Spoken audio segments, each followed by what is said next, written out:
Hello, my friends, and welcome to News Summary, where we discuss news that matter. And today, I will be bringing you exciting news. When the world started, after about 73 hours, they have not yet heard from Iran's supreme leader. And so when Donald Trump makes a statement that we know where he is hiding and we don't just want to kill him now, but he better surrender now before it will be too late. Alright, so this was a threat that came from Donald Trump, and over the days people have been thinking, will US join Israel in the bombing? And the White House was equally quick to deny that they were not aware of the Israel operation in Iran. And come to think of it, and the kind of man Donald Trump is, if you actually study him, he's a man that he loves victory. He's a man that he loves deals. So I actually believe that the US was very aware of what was going to happen, and they actually authorized it. And if you clearly look at his statement, you could equally see that he authorized that they should not kill the Iran supreme leader. And looking, is he a pre? That's a question to you. But looking at what Israel have managed to do, there's no a single person in Iran that Israel have wanted to take out and they don't take out. Don't forget, even last year, after the bombing in Damascus, when Iran retaliates, what happened next? What happened to the president of Iran? What happened to the foreign minister of Iran? They were all assassinated in their own country. What happened to the leader of Hamas? He was killed right in the capital of Iran. What happened to all the military generals in Iran? They were killed right in Iran. So I personally believe there is no person in Iran that if Israel wants to take out, he will not be able to take out. So this is clear, and it is equally clear that the supreme leader is only alive because Donald Trump wanted him to be alive. And Donald Trump is saying that they should unconditionally surrender. What an insult.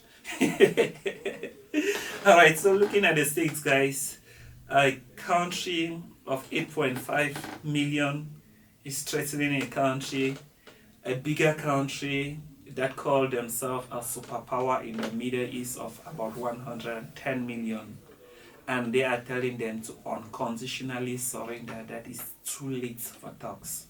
Alright, so you could actually clearly look at the stage, and if you look at what the supreme leader because I'm very sure that it was this Donald Trump statement that provoked him to come out to say that he's still alive, that he can still talk, to still prove big.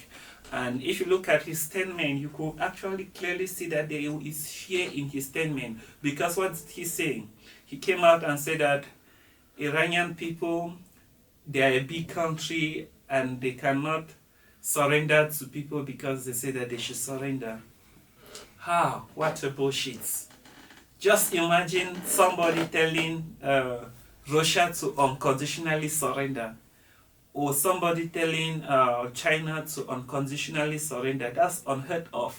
And you know that they will not just come out to take it lightly. In fact, they will back it up with actions.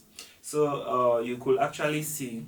But in all of this, when I do analysis, I actually feel and I actually understand the pain of the Iranian people, right? Because if you tend to look at it, that it's a small people, but a very large population is very afraid of them. Come to think of it, guys, look at what Russia is doing. The whole NATO is panicking. And what is the population of Russia? It's just over 150 million. And what is the population of NATO? It's about 1 billion people. But yet, when Russia speaks, they still listen. So it's some kind of a similar game, and if you clearly look at it from all the ages, you see how politics is being played, you see how superpowers is being played. When Israel wants to hit his neighbor any day, just this year he have done bombing campaign in Iraq, in Syria, in Lebanon, everywhere.